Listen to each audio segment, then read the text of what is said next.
DJ Rocky's Secret Files.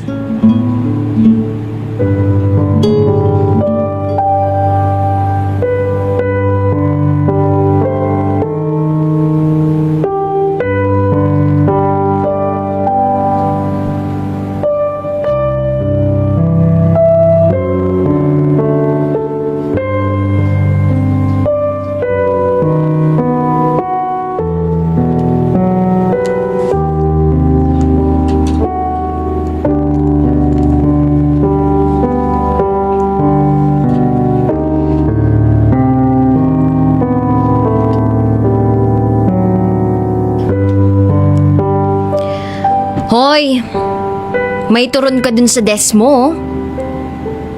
May nagpapabigay sa'yo ng turon. Ay, may supplier ng turon.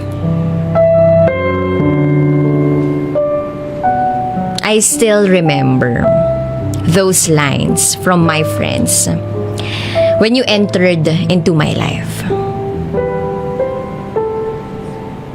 Isa kang vendor ng turon.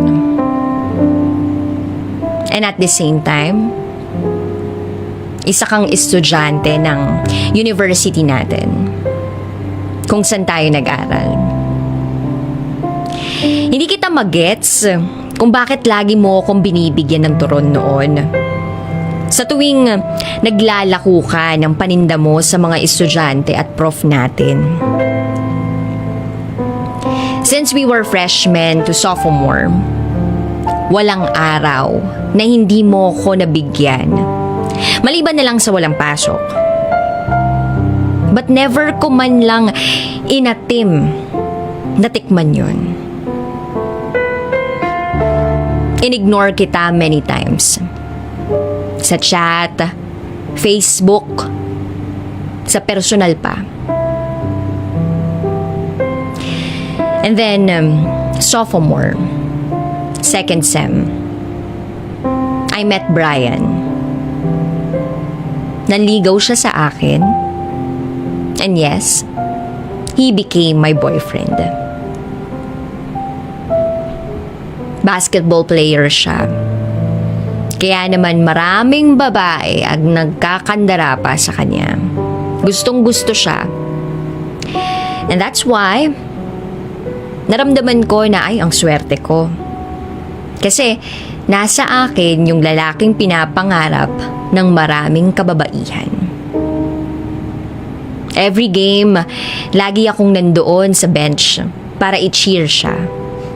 Punasan ang pawis niya, dalhan siya ng tubig, even though meron akong klase. Willing akong mag-cutting. At sa tuwing mag-i-start na yung game, lahat ng audience busy sa panonood. While ikaw, busy ka sa pang-aalok ng mga paninda mo. One time, nanalo yung team ng boyfriend ko sa game. Kaya naman, grabe yung saya ko noon. Nagtatatalon akong pumunta sa gitna ng court to congratulate him, as well as his teammates. Expected ko noon na marami na naman sa kanyang magpapapicture. Kaya inunahan ko na sila. Niyakap ko yung boyfriend ko at hinalikan ko siya sa labi. Alam kong nakita mo yun. Pero instead na lumayo at umalis ka, naglakas loob ka pa ring iabot sa akin yung turon mo. At umalis ka na merong ngiti sa labi. Then Brian asked me, sino ka daw? Ang sabi ko lang, just don't mind him. And then Brian kissed my forehead. And that time, it made me feel that I was the prettiest woman in the whole world. Ganda ko eh. And then third year, ganun ka pa rin. Kaya, ganun na lang din ako asarin ng mga kaklase at mga kaibigan ko. Wala eh, matatag ka. Kahit na may boyfriend ako, Tuloy ka pa rin sa pagbibigay. Kahit di ko naman talaga kinakain. Hindi ka naman masyadong pinag-iinitan ng boyfriend ko noon kasi alam naman niyang wala akong pake sa'yo. And then 4th year, first sem. Kami pa rin ni Brian. Pero nandoon na talaga yung totoong away. Labuan sa relasyon namin. Away dito, bati doon.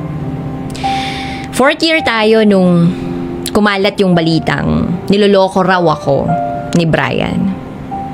Pero kahit kailan, hindi ko yun pinaniwalaan. Oo, nadadala ako minsan sa mga sinasabi at kinukwento nila na nagkukos ng away namin. Pero dahil mahal ko siya, tinatry kong hindi magpa-apekto kahit sobrang sakit-sakit na. Paano ba naman? Ilang taong ka nang naghihintay sa akin.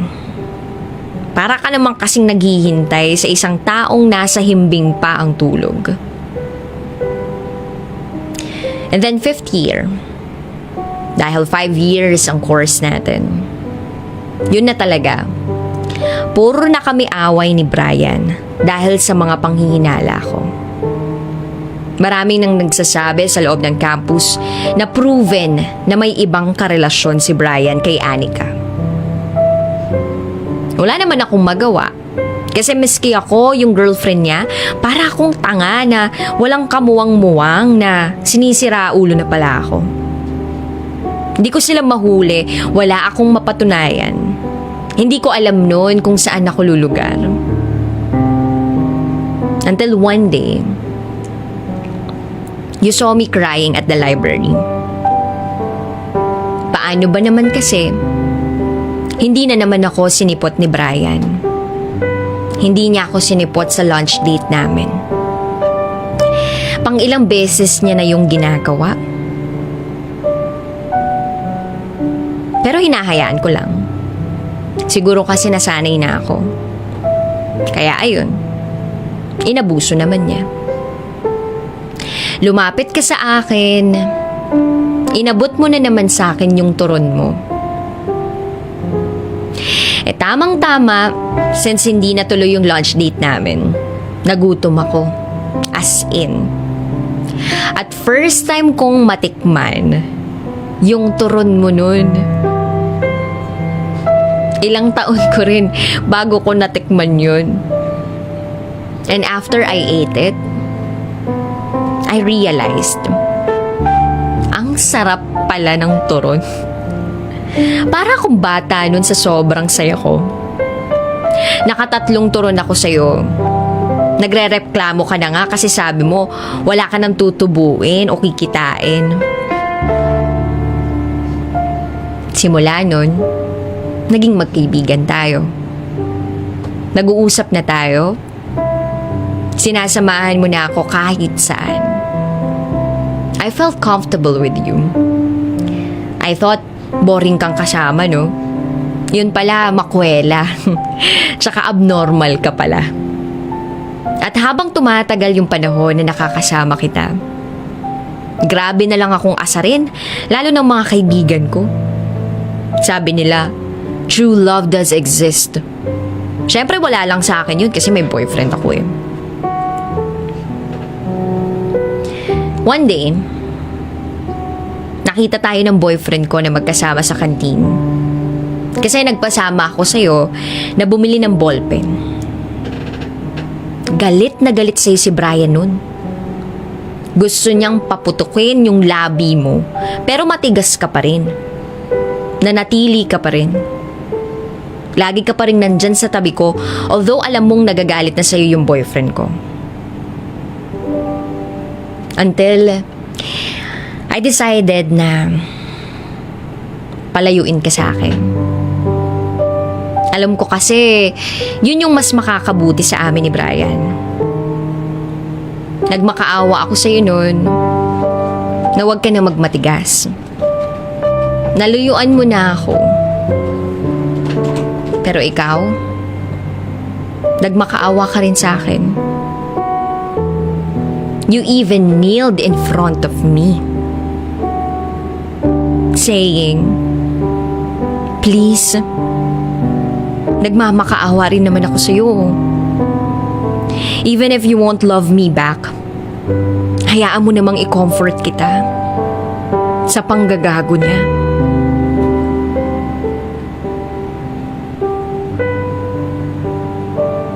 Natigilan ako dun sa sinabi mo. Napaiyak ako nun. Napasupalpal ako.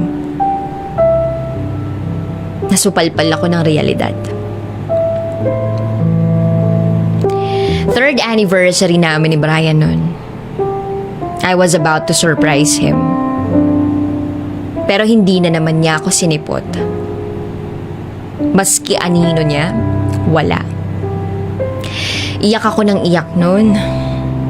Durog na durog. Akala ko prone na ako sa sakit na ginagawa niya sa akin, sa dinudulot niya. Pero wala eh. Nasaktan pa rin ako. Yung mga balloons, foods na pine-prepare ko, mga letters, decorations, cake, lahat na baliwala yun. Minumura ko na nga yung sarili ko nun sa mga katangahan ko. Hindi ko alam kung saan ako pupunta sa mga oras na yun. At bigla kitang naalala. Tinawagan kita. Sinagot mo naman agad. Sinabi ko kung nasaan ako. Halata sa boses mo na nag-aalala ka, pero sabi ko sa'yo, basta bilisan mo, I need someone who to talk to. And then wala pang 20 minutes, dumating ka. Naabutan mo ako na wasak na wasak. Lumapit ka agad, then you hugged me. And I hugged you back. Ikaw ang saksi kung paano ako nasaktan. Kung paano ako humagulgol ng dahil sa kanya. Akala ko maririnig ko na naman yung mga linya mo na sabi ko naman sa iyo eh, ang kulit-kulit mo, hindi ka pa nadala. Parehas ng linya ng mga kaibigan ko. Pero sa'yo, wala akong narinig. Maski ano. Niyaya kitang mag-inom sa inyo. Ayaw mo noong una. Pero dahil mapilit ako, napa-oo kita. Pagkapunta natin sa bahay niyo, nahihiya ka. Paulit-ulit mong binabanggit na nakakahiya. Kasi kesyo pangit yung bahay niyo, squatter area, maraming adik, magulo. Tapos nakita ko yung mga kapatid mo na nag-aagawan sa isang biskwit.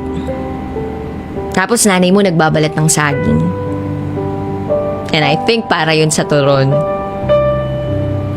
At nung nasa kalagitnaan na tayo ng pag-iinom, puro iyak lang ako tungkol sa love life ko. Samantalang ikaw umiiyak ka dahil sa hirap ng buhay niyo. I was staring at you kung paano ka naghihinaing sa hirap ng buhay. At sabi mo, desidido kang maabot ang mga pangarap mo. At isa na ron ang maging isang inhinyero. Awang-awa ka sa mga kapatid at nanay mo. Gustong-gusto mo na silang tulungan at maiahon sa hirap. Wala ka ng tatay kaya bilang panganay na lalaki, you grabbed all the responsibilities of a father. At doon napahanga mo ako. Kaya pala ang tiyaga mong magtinda sa campus. 11 in the evening. Natapos na tayo. Nagyaya na akong umuwi kasi gabi na rin. Delikado na rin sa daan. Hindi ko alam kung ano yung buong nangyari, pero ang naalala ko lang was that you grabbed my waist. Then you pulled me closer. And you kissed me passionately. parang never been kissed like that.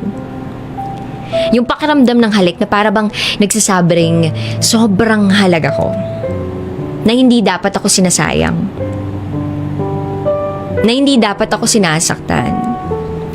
Na hindi dapat ako binabaliwala. At hindi ko namalayan. Lumaban pala ako sa halik mo. I saw your eyes closed. At alam kong damang-dama mo yung halik na yun. Pero mali to. Mali. Because I still have my boyfriend. Nasampal kita at hindi ko alam kung bakit ko nagawa yun. Tumakbo ako palayo sa'yo. Ikaw naman sunod ng sunod sa akin habang umiiyak. Sorry ka ng sorry pero hindi kita pinapansin hanggang sa makasakay na ako sa jeep. Iniwanan kitang mag-isa doon sa shed. Pagka-uwi ko, I checked my phone. May text sa akin si Brian. Magsama na kayo ng Kenneth mo.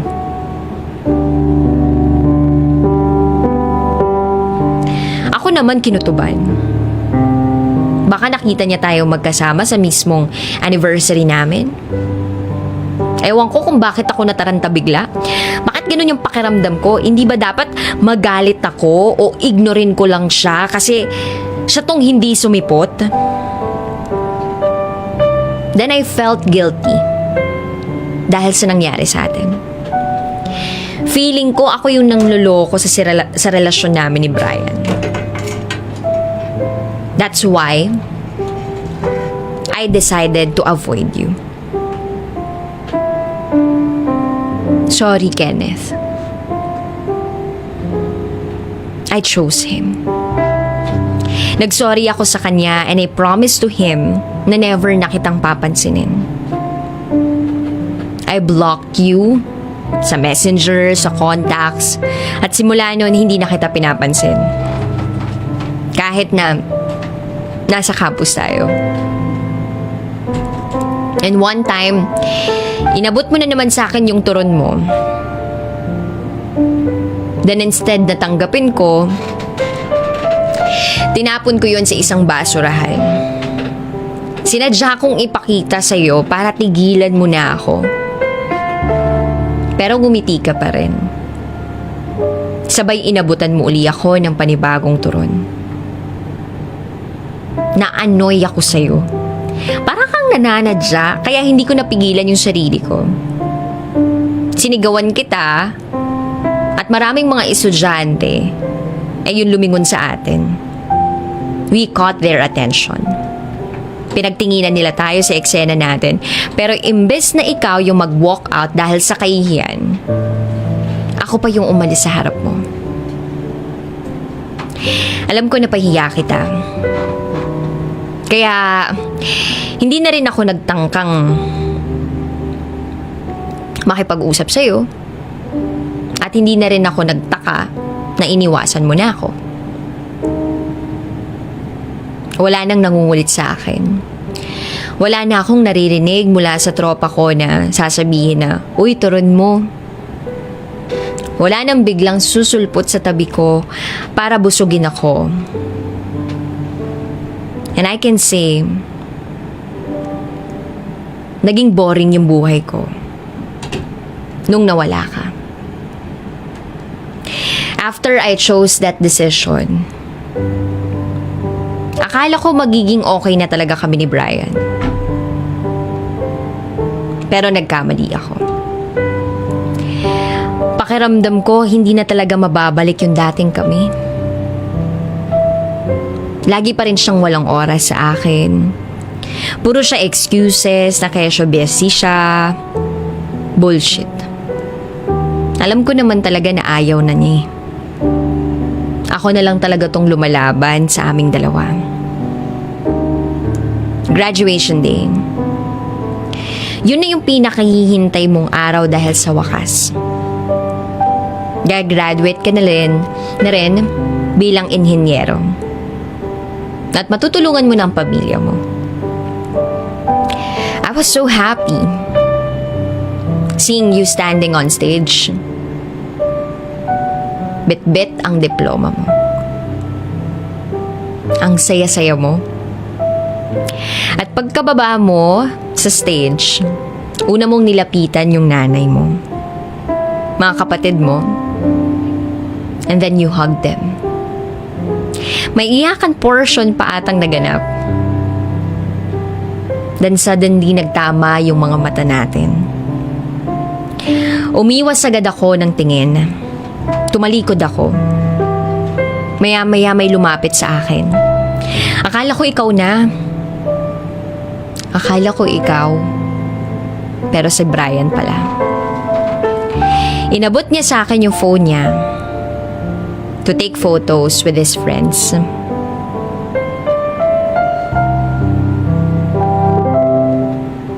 At ayun, masaya na rin ako para sa'yo. After college, my mother sent me in Singapore para tulungan yung auntie ko dun sa small business namin. Ilang weeks pa lang ako nagstay doon nang nakipaghiwalay sa akin ng tuluyan si Brian. Ina-expect ko naman tong mangyari. Hindi na rin ako nagulat. Kaya yun, I grabbed that moment to keep myself busy. And then 3 years. 3 years. 3 years nang nakalipas. 3 years na pala simula nang hindi tayo magkita. Napagdesisyonan kong umuwi sa Pilipinas kasi miss na miss ko na yung pamilya ko. At namimiss na rin kita. Lalo na yung napaka-memorable na halik mo. Tsaka yung turon mo. Pagka-uwi ko, nabalitaan ko na CS passer ka raw. Sabi ng mga kabatch natin. At isa ka ng ganap na engineer. Pinuntahan ko yung bahay nyo dati. Pero sabi ng mga kapitbahay nyo, hindi na raw daw kayo doon nakatira. So nagpasama ako doon sa isang babae na kumare raw ng mama mo sa bagong bahay nyo. At pagkarating namin sa tapat ng bahay nyo, I was like, wow, successful ka na talaga. You reached your goal. Ang ganda na ng bahay nyo. Concrete na. Sa isip-isip ko, naks naman, I'm so happy for you. Ilang minuto rin kaming nakatayo sa harap ng bahay nyo, pero sarado eh. Mukhang walang tao. Kaya sabi ko dun sa babae, uuwi na lang ako. At habang pauwi na ako, may nadaanan akong simbahan. Tumigil ako sa pagmamaneho para pumasok sa loob at syempre magdasal. Pumikit ako noon at ipinagdarasal ko na sana makita na kita para makaamin na ako sa'yo at sabihin na ikaw pala talaga. At pagkamulat na pagkamulat ko, may isang lalaki na nakaluhod rin sa unahan ko at taimtinding nagdarasal. Katindig mo siya. Naintriga ako kaya nilapitan ko siya. And my eyes widened when I saw you.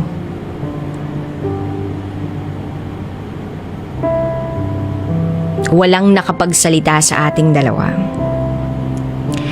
Parang umatras yung dila ko. You look matured. Gumwapo ka lalo. Ang laki ng ginawa po mo. And then suddenly, may lumapit sa yung babae. Sobrang ganda niya. At mukhang may sinabi rin sa buhay. Walang-wala ako eh. And then you kissed her forehead. Sunod naman sa lips. Nabato ako sa kinatatayuan ko. Ouch! Ouch! Ouch! Aray ko. Is this true? Kasi kung nananaginip ako, pakigising naman ako. I wish na sana nightmare lang talaga to. At maya-maya naman, si Father lumapit sa inyo. Narinig ko nagtatakal si Father about sa setting ng kasal nyo. Ironic, 'di ba? Hindi ko pinapahalata na nasasaktan na ako sa mga naririnig ko, pero dahil matigas ako, nakagaya mo noon, nagstay pa rin ako. Maya-maya lumapit ka sa akin with your girl. You smiled to me. And I smiled too. Pero nararamdaman ko tutulo na talaga yung luha ko. And tada! Hindi ako nagkamali. My tears fell off. Sandali akong napatingin sa kanya. Ang ganda niya talaga. Bagay kayo. Pero mas bagay tayo, 'di ba? Mahal mo pa naman siguro ako, 'di ba? Siguro ako pa rin naman eh. Gusto kong agawin yung kamay mo dun sa babae, pero wala naman akong magawa eh. Gusto kitang yakapin pero hindi pwede. Gusto kitang halikan pero bawal. Gusto kitang makuha sa kanya. Pwede bang ako na lang uli? Ako na lang uli? Ako na lang? Kahit bigyan mo uli ako ng turon, kahit isang dosena pa yan, kakainin ko basta bumalik ka lang sa akin. Namimiss na kita eh. Lalo na yung kakulitan mo. Bakit ba kasi ang tanga-tanga ko noon? Ang tanga ko? Bakit ba nagpakabulag ako sa taong hindi naman nakita yung halaga ko? Ikaw yung laging nandyan para sa akin. Pero bakit hindi kita nakita? At ngayon lang kita nakita. Kung kailan hawak ka na ng iba.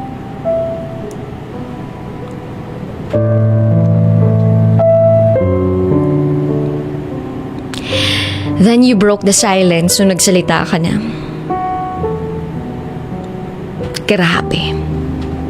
Namiss ko talaga yung boses mo. Pero nasaktan ako dun sa sinabi mo.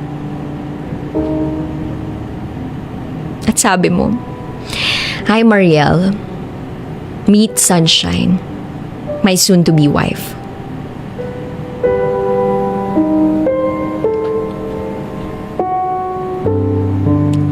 Thank you. Thank you, Kenneth. My knight in shining armor. Thank you for making me feel special before. Thank you for treating me as your queen. You've been part of my life.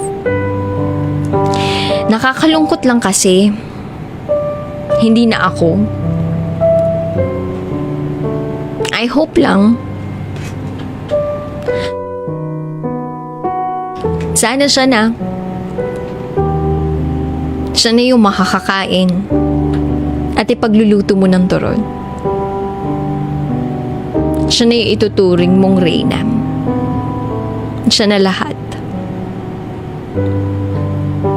But still, mananatili ka pa rin sa puso ko kahit siya na yung laman ng puso mo. Thank you. I love you. And goodbye.